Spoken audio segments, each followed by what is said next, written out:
Great. Welcome everyone to Exploring New Funding Alternatives. We are going to hear from two lovely ladies about funding alternatives today that hopefully will help you, especially when thinking about looking to the future and how to continue your programming and diversify funding and things. And so I have Tina and Janae with me here. And so today in this session, we'll start with an introduction and some native funding data. We'll move into evidence for action funding, then we'll talk about Indian Foundation, and we'll do a closing. So native funding data, so 0.23% of philanthropic funds went to native-led nonprofit organizations. And so this comes from this First Nations Development Institute report by Frontline Solutions in 2018. And on average, 0.4% of total annual funding by large US foundations was given to Native American communities from 2002 to 2016.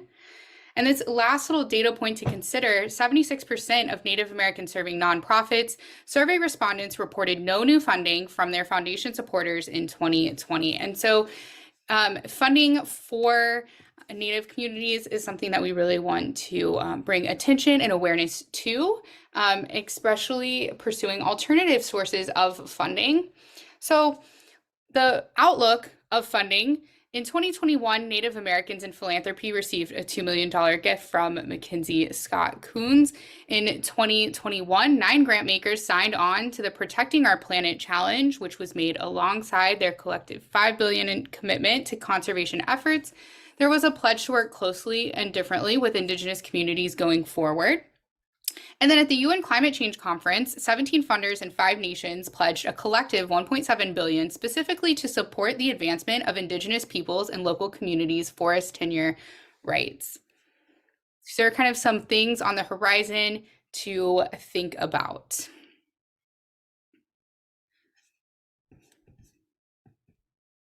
All right, and so first, Dr. Janae Morrison is going to be talking about some funding opportunities. She is the Research and Program Manager for Evidence for Action. So I'm going to turn it over to Janae. Thank you, Casey. Hello, everybody. My name is Janae Morrison. As she just said, I'm the Research and Program Manager for the Evidence for Action program, which is a program of the Robert Wood Johnson Foundation. I'm super grateful to be here today and excited to share this time with you. Before I begin, I just would like to start with some words to help ground my position as a Black woman, a racial equity scholar, and as a philanthropy professional. I think it is important to recognize our relationship to the land as a piece of our history, our present, and our future. I want to acknowledge the grave harm that colonialism brought to these stolen lands, now known as the United States, in particular, the erasure of Native and African peoples, the silencing of their cultures via genocide and transatlantic slavery, and racist laws that segregated all peoples in these stolen lands into a false binary classification of white and other.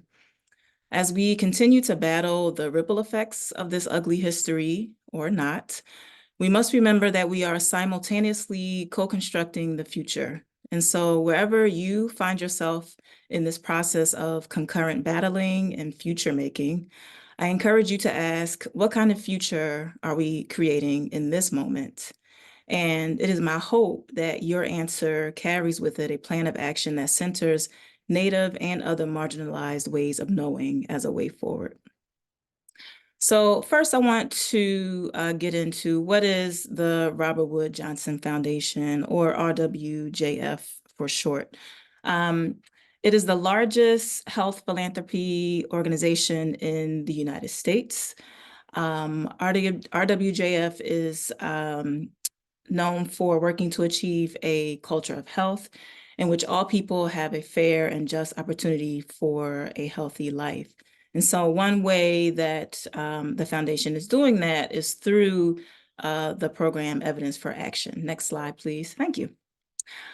So what is Evidence for Action?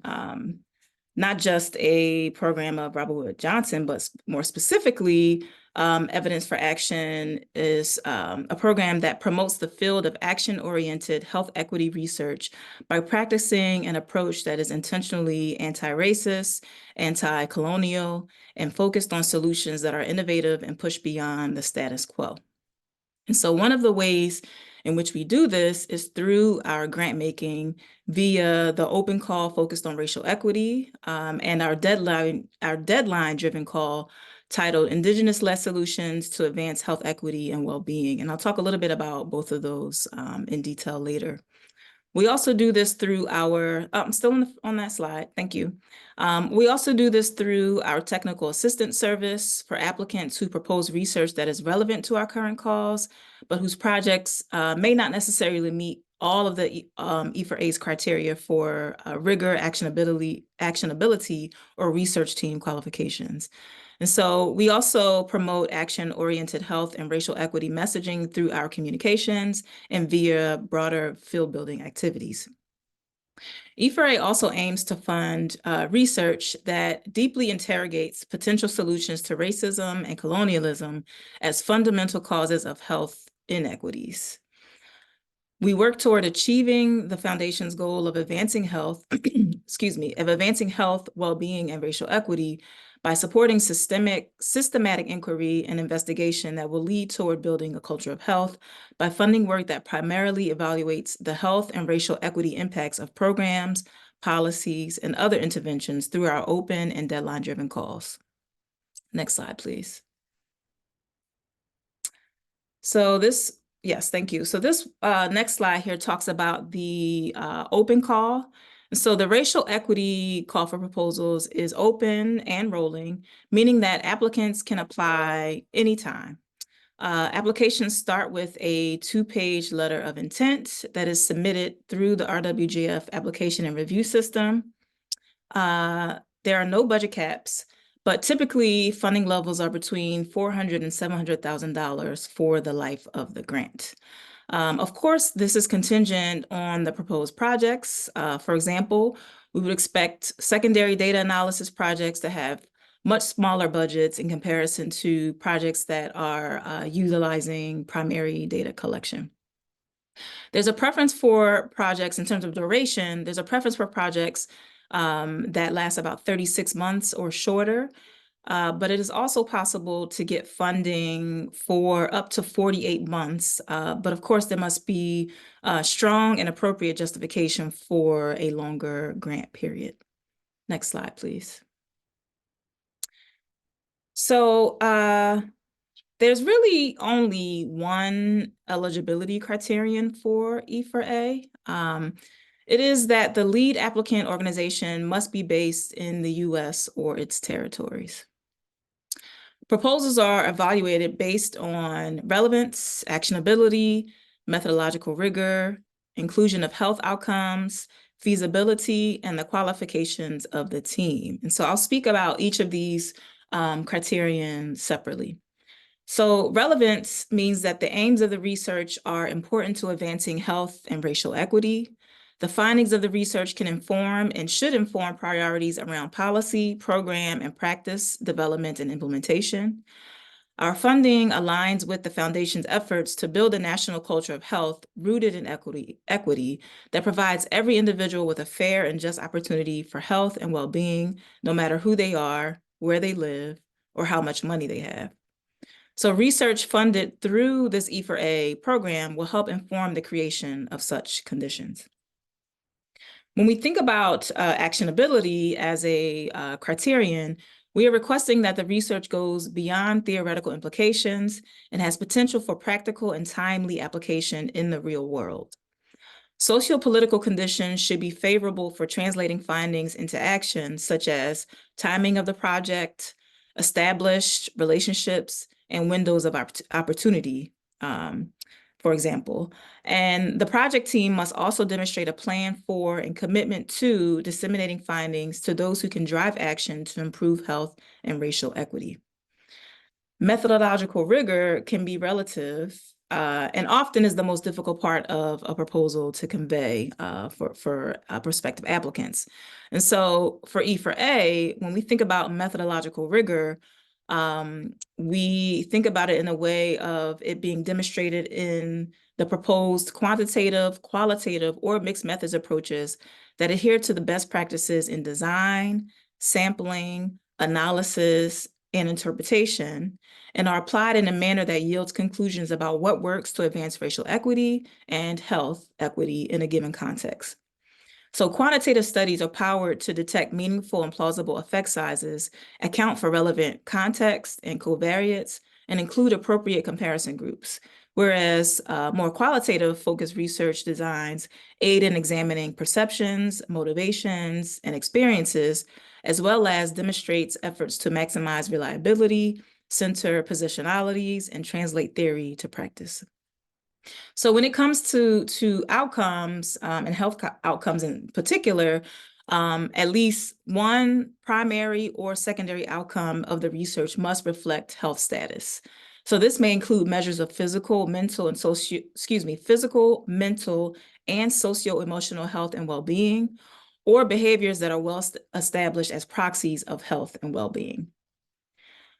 In terms of feasibility, we think of that as, or feasibility rather, is the demonstrated ability to conduct the research within the proposed grant duration and with the proposed budget. This includes evidence of timely access to appropriate data and/or study populations, and reasonable budgets and timelines that account for sufficient and equitable engagement of relevant stakeholders. Qualifications of the team, which I think is the last criterion that we think about, signifies that there is expertise of academic researchers, practitioners, and community members, individuals or groups with issue-specific knowledge and experiences. We want to make sure that those are integrated at appropriate stages of the project. Again, community members, advocates, policymakers, and other stakeholders, we want to make sure that those folks are also engaged equitably and meaningfully. Next slide, please. So the review process, we require that each applicant, and this is for the general open rolling call, we require that each applicant submit a 2-page letter of intent, or LOI as we call it, through the RWJF A&R system. Once we receive the LOI and it is screened for eligibility for the program, it can be recommended for our technical assistance service, which is a service, I think I mentioned this earlier, a service that we provide for applicants who have a strong idea, but may not necessarily convey sort of the rigor and quality of research that we are looking for at the current time. And so we provide technical assistance as a support for those kinds of projects, or those LOIs rather. If it's not recommended for technical assistance, it moves on to be reviewed by our review committee, who are a collection of health equity scholars, some who are well-versed in racial equity and a range of different methodological approaches. It could be recommended for revision or revise and resubmit. It could also be recommended for technical assistance at the review stage after the review committee has read it, or it could be recommended for a full proposal, move on to the full proposal stage, or turn down. If the proposal goes on to the full proposal stage, it is possible that it could be recommended for resubmission, so revise and resubmit there with very pointed feedback. It could be turned down, or of course, it could be recommended for funding at that point. Next slide, please. So what do we expect of our grantees? I, as the research and program manager, I pretty much in the forward-facing role for grantee management and grantee communication. And so we require that our grantees pre-register their studies with the Open Science Framework. And this is to provide just another layer of access to your data, access to the information that you may find. We require you to publish your findings in a number of different ways. We don't necessarily You can publish in sort of the traditional academic journal. You can go that route. But we are open to other ways of disseminating information and getting your findings out there to the appropriate decision makers and community members that is relevant for. We require our grantees to attend progress check-ins with E4A staff, mostly with myself, checking in on the progress of the project, making sure that if you run into any challenges or issues, we can deal with them as soon as possible. We require attendance at annual RWJF meetings, as well as other professional development and meetings that we have that are specific for E4A grantees. Peer networking activities, which is there already, I didn't know. We also require that you all grantees design and implement a dissemination strategy. And this doesn't start towards the end of the project. This starts in the beginning of the project to get an idea of how you all are thinking about conveying information and how, of course, E4A can support you in those efforts. We also provide funds and time for engagement, conferences, meetings, and other forms of dissemination as well. So we always encourage our grantees to be extremely creative with dissemination and thinking about getting their information out there. And we try to support you in any way that we can. Next slide, please.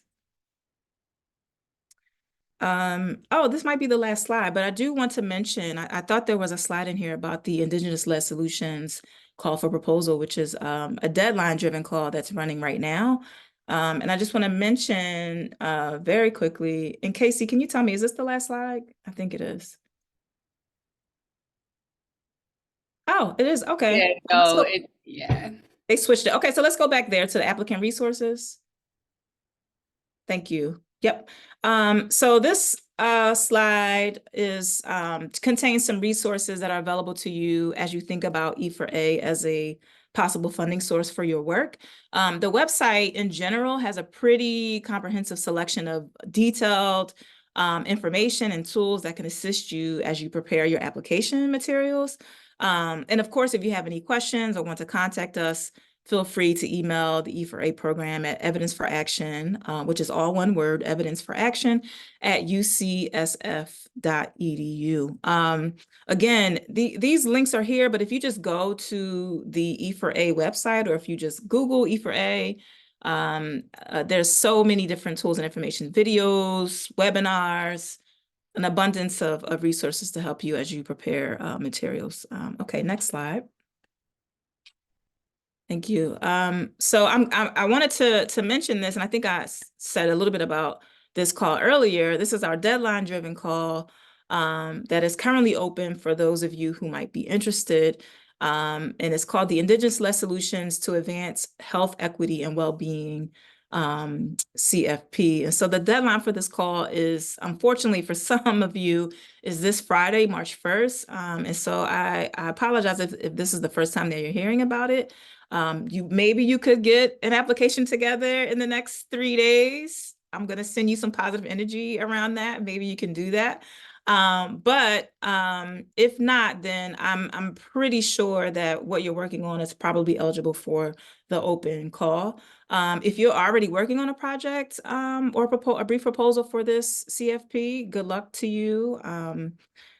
Through this specific call, E4A will award up to $4 million in grant funds. And so the projects will be awarded through 2 separate tracks. Track 1 is for project teams that will focus exclusively on initiating and developing research capacity and infrastructure.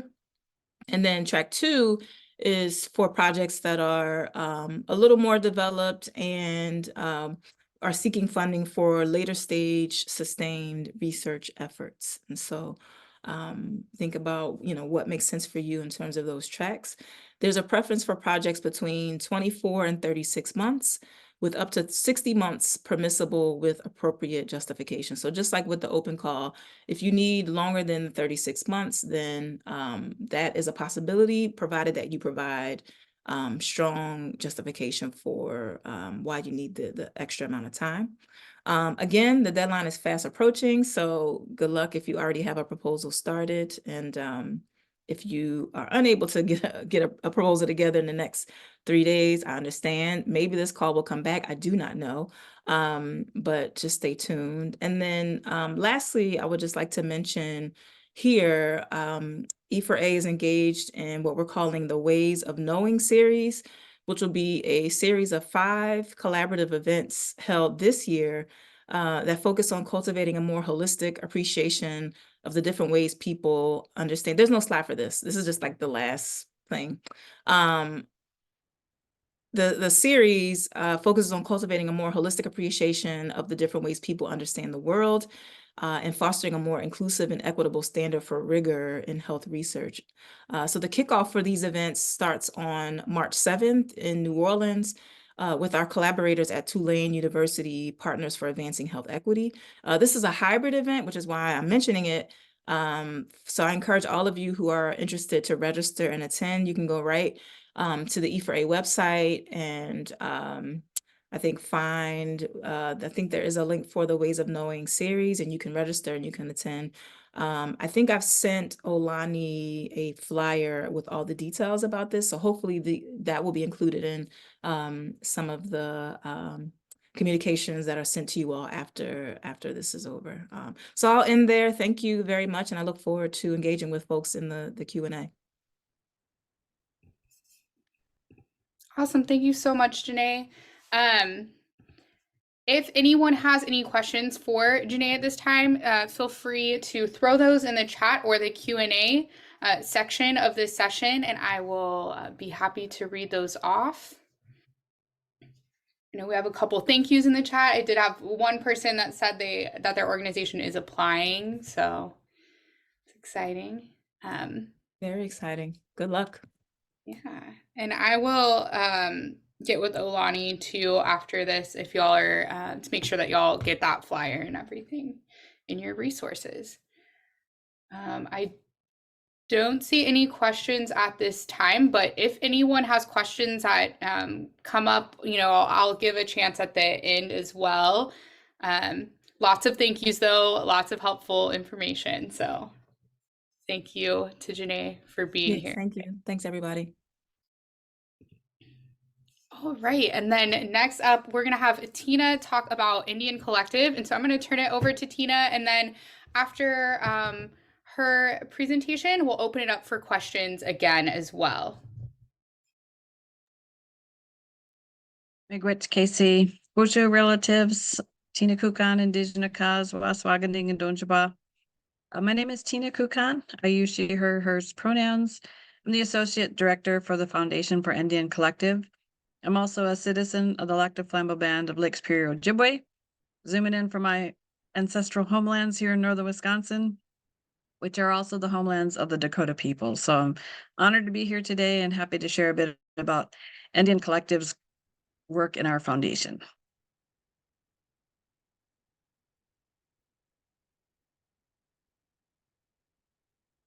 We think of, if we could go back to that previous slide, please. Just want to share a grounding in how we look at grant making at Indian Collective. We recognize that the majority of the wealth that has been accumulated in the United States was built through extraction of the lands, the stolen lands, and off the stolen labor of Black and Brown people. And so we feel it is our mission at the Indian Foundation to rematriate the wealth. So our advancement team liberates the wealth, and then our role in the foundation is to rematriate that wealth.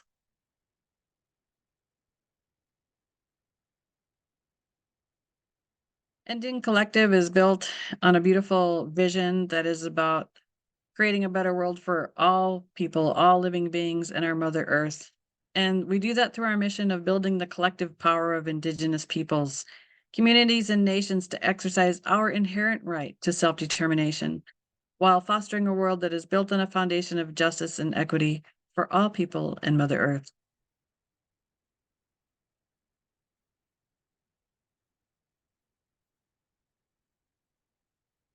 Gabby Strong is a Dakota woman who was our managing director for the foundation, and she built the foundation along with just a few members of our team back at the time when the pandemic hit.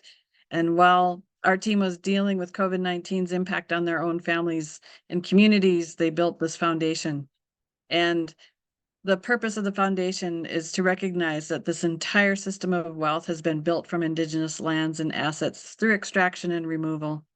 The foundation was really formed to rematriate the wealth back to Indigenous hands under Indigenous control. And above all, we seek to honor and resource our people's prosperity and self-determination. Our geographic reach expands across what we know as Turtle Island, also known as North America. So that includes the United States and related island nations such as Hawaii and Borican, Puerto Rico, and the so-called US territories, as well as Mexico and Canada. And even though we recognize that English, French, and Spanish are colonizer languages, we make sure that all of our grant materials are available in those three languages because we don't recognize the colonially imposed borders north and south of the medicine line. We want to make sure that our relatives in Mexico and Puerto Rico have access. We want to make sure that French speakers in Quebec have access to the resources that we are seeking to rematriate. We're very clear that we're looking at Indigenous-led organizations, groups, tribal nations, and individuals who are working within our theory of change to defend, develop, and decolonize. For us, we have a very clear definition of what is Indigenous-led. That's 100% of the board of directors or senior staff as decision makers, and 70% of the total staff. And that's because we believe that we need to resource those who are most impacted by the issues that we face today, and that we honor and support Indigenous leadership. Although we do support national and international organizations, we really prioritize community-based solutions and community-led organizations. So in particular, we're looking to support those grassroots-led efforts. And why is that? Because those are the ones who are most often underfunded, under-resourced, underinvested, and underestimated.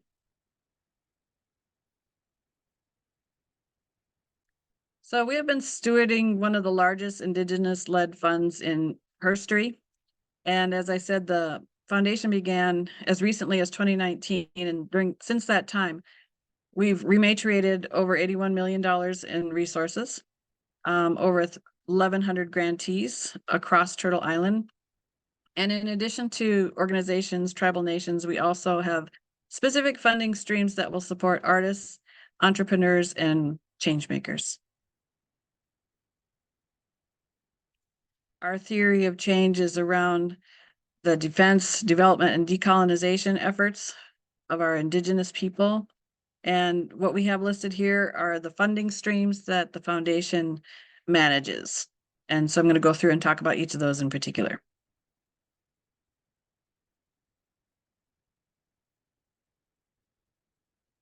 Our largest grant is community self-determination.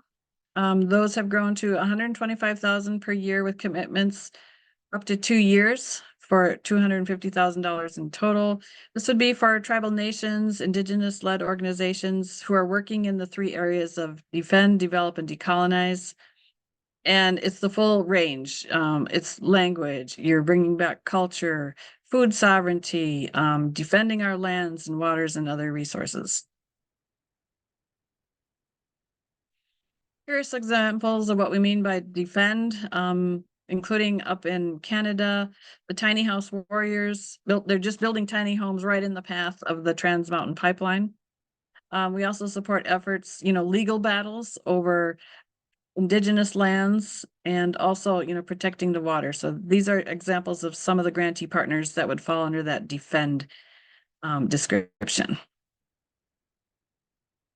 Develop. What we mean by that is regenerative development practices, utilizing our own traditional knowledges. And yes, it can be about developing business and it can be about, construction, but we're looking at ways that these are being done in regenerative ways. So for example, supporting solar powered water purification systems. I love a quote from the Red Lake Nation, one of their elders who said, "How can we say that we're sovereignty if we can't feed our own people?" And that is part of their effort that they're doing to restore the buffalo back to our tribal lands and other efforts that they're utilizing. And again, we also support efforts in Mexico as well. Decolonize, in particular for this group that's watching today, you might be interested to hear about the work that we've done in supporting language reclamation, tribal schools, immersion schools. For the people in Boriquén, Puerto Rico, we've helped, they're leading an effort to create an embassy because they have their own unique political status there. They don't have that federal recognition of some of the tribal nations in the United States, in other words. And we're also helping to support the creation of a Paulo Freire school built in Mexico. And what was so beautiful about it was to see the community actually literally building their school together. So these are some examples of decolonization efforts. So just to mention that the Community Self-Determination Program will open on May 29th, and you'll have about a month to apply, and the grants will begin in mid-October. This next funding stream is Community Action Fund. So these are rapid response grants. These are helping to support people taking direct action against pipelines, against mining efforts, whatever is needed to defend our land, water, resources, and people, but also with the increasing number of climate events, it's also available for responding to climate disasters. So these are $15,000 to $40,000 grants, and it's rapid response. So from the time that you first apply until you get the grant dollars available, there should be a 3-week turnaround. And this is a rolling opportunity that will be available through the end of October. The Indian Changemaker Fellowship was our first funding stream, and it's designed to support Indigenous leaders in our communities. We don't ask them to do anything particular or new. We're simply there to support the leadership of our own people. And by investing in their strength and expanded growth, we are in turn investing in our own families, communities, nations, and making the whole world a better place to live. It used to be a 1-year fellowship, and now we've expanded it to 24 months. We're looking at longer term investment of the resources. And so we select 21 Indigenous leaders every 2 years, and again across Canada, the US, Puerto Rico, Mexico, and the so-called US territories. And we're looking at leaders who are already part of the movement. They're already working in their own communities to defend, develop, and or decolonize. And so these are $75,000 awards with up to $150,000 over 2 years. And part of what is provided, we don't have a lot of mandatory requirements in our grants, but the one mandatory requirement that we have for our change makers and our artists is that you allocate part of that resource to take care of yourself, because we recognize that rest is also a form of resistance. So we want to make sure that we're not burning ourselves out. We want to make sure that we're taking care of our leaders. And so that's the only mandatory requirement. One of the things that's important to note about Indian Collective resources is that they're intended to be as flexible as possible, because we're not here to tell anyone how to use the resources, because we invest in those. We already know that people in communities know best how to utilize resources. In addition to the funding itself, we have, you'll see, orientation, convening, Indigenous art of leadership, and optional virtual circles. That's considered power building.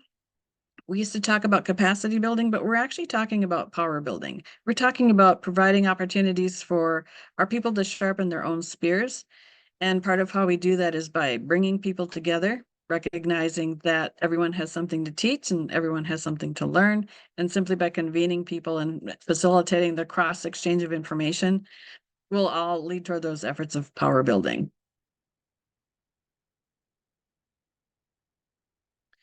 I do want to mention that the Changemaker Fellowship is going to open on May 1st. So you might want to look at Indian Collective's website, and on the final slide, our website will appear, but May 1st is when we will launch the Changemaker Fellowship for 2024.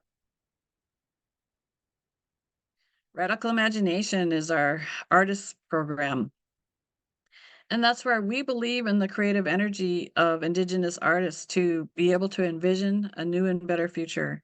who better to invest in to think about new ways of living in this world in such tremendously changing times than our artists. And so we invest in 10 Indigenous artists every 2 years. It used to be a 1-year $50,000 grant, but what we were finding was many artists were just gaining momentum and getting liftoff toward the end of their first year. And so now this is a 2-year opportunity. It will reopen in 2025. And so what you're seeing here is the current cohort of Radical Imagination artists for this year. And as important as artists are, we're looking actually for a particular type of artist, because all of the work that we support connects somehow with defend, develop, and decolonize. So for example, in the very first cohort, we had Isaac Murdoch, a well-known Ojibwe artist from Canada. And you see a lot of their iconic work in the various movements, especially for the water protectors.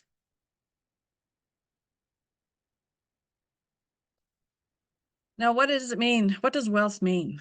Well, we have an opportunity to redefine it from our own Indigenous perspective. And so with an opportunity to establish the Collective Abundance Fund, we actually researched and went out into community and asked people, what does wealth mean to you? And for us, wealth is about the well-being of our own people. It's about our families are well, our extended families, our communities, the land as well, the environment as well. And we also know that we are among the most generous people. The spirit of generosity is a very important value to us. So money is really just a tool to support our basic needs: safety, food, shelter, education. It brings financial security and self-determination so that one can live a good life, abundant in social and cultural sharing.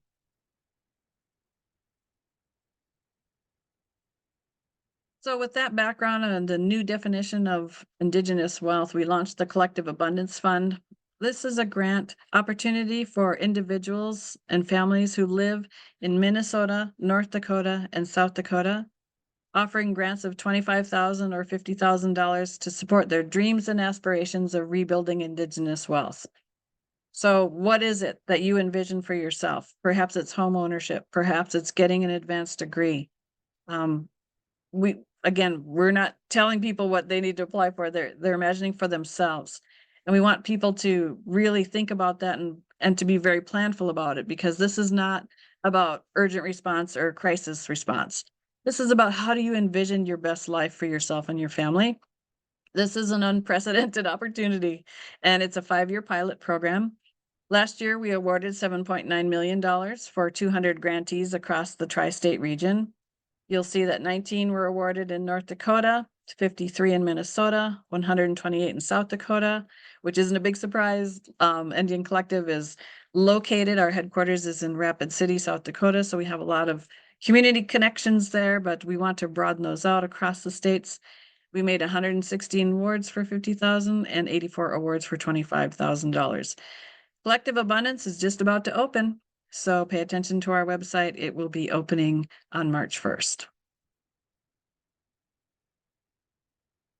So in addition to the cash awards, again, we provide power building, and we create curriculum and bring people together to learn more about various areas.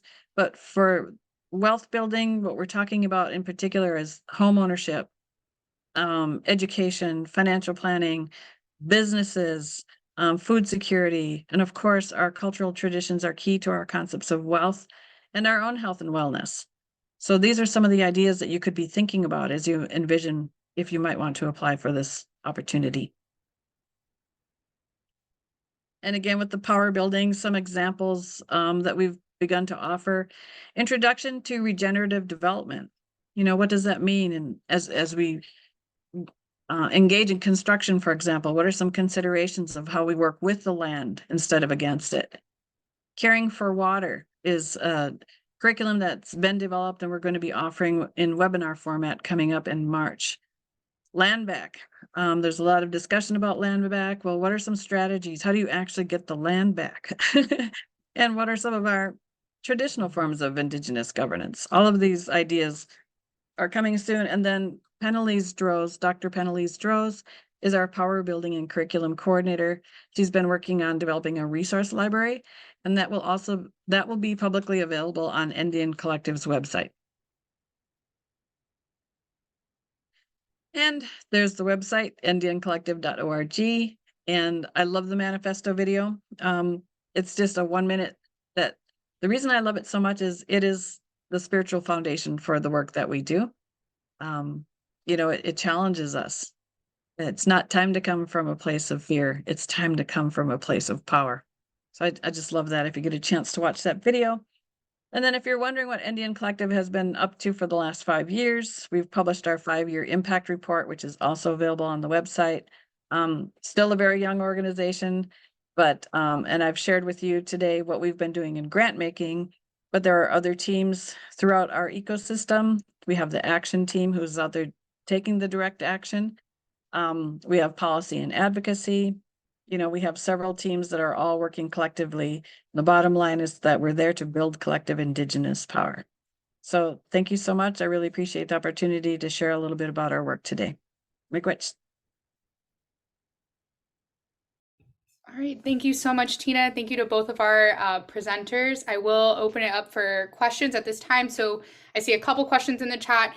If anyone else has any questions to put in the chat, you can go ahead and put those in there and I'll read them off. And so I'll start with the question for Tina. Would Indian Collective consider Wisconsin applicants for their Collective Abundance Fund?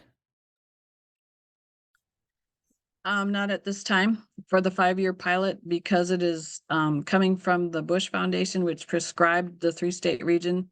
We will continue to work with Minnesota, South Dakota, and North Dakota. Stay tuned. All right, thank you. And then, so y'all keep putting in any questions that you have for Tina as well, but I did see there was a question for Janae that popped up. So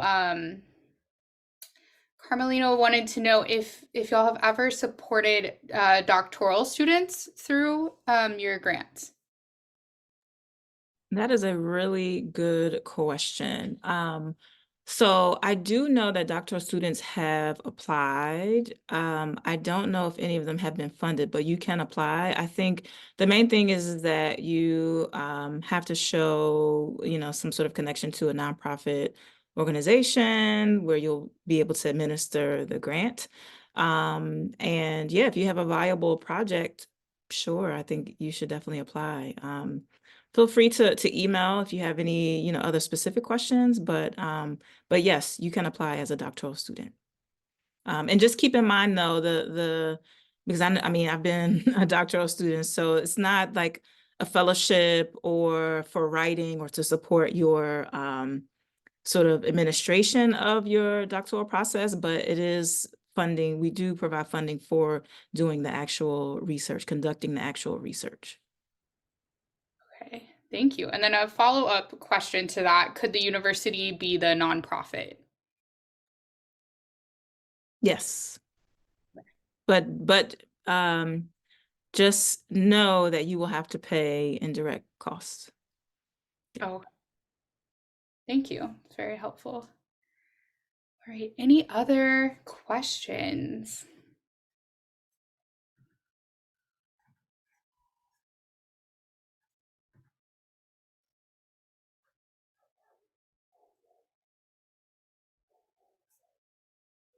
Oh, okay, Carmelita, let me look. Oh, I see. All right. Are there 6, Carmelita, are you talking about Janae's portion of the presentation or Tina's? I'll wait for your response. And then Jim, the slides are in resources. So if y'all click on the resources button on the side of your platform, you should see a PDF of the slides. And then also in the session description, so on the left-hand side when you're looking at the screen, there should be links as well. So it will have all the links that were in this presentation. Okay, Carmelita, thank you. And then, so for Tina, are there examples of successful proposals for your grants. So she said, I'm thinking about a community need at Fort Yates on Standing Rock. So she wanted to know if there were any successful proposal examples. Well, I would suggest that people who are interested could contact our program officers, because we don't hand out, sample applications, successful applications, but certainly by engaging in conversation with the program officers, you'll get a really clear idea of what we're looking for. And also, if people apply and are declined for whatever reason, you can also reach out to the program officers for that particular funding stream and request feedback, because sometimes no is simply not yet, right? Absolutely. Great advice.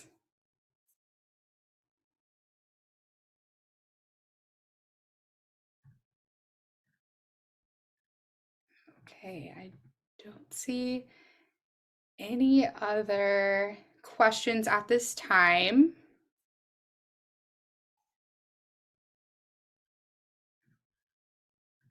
All right.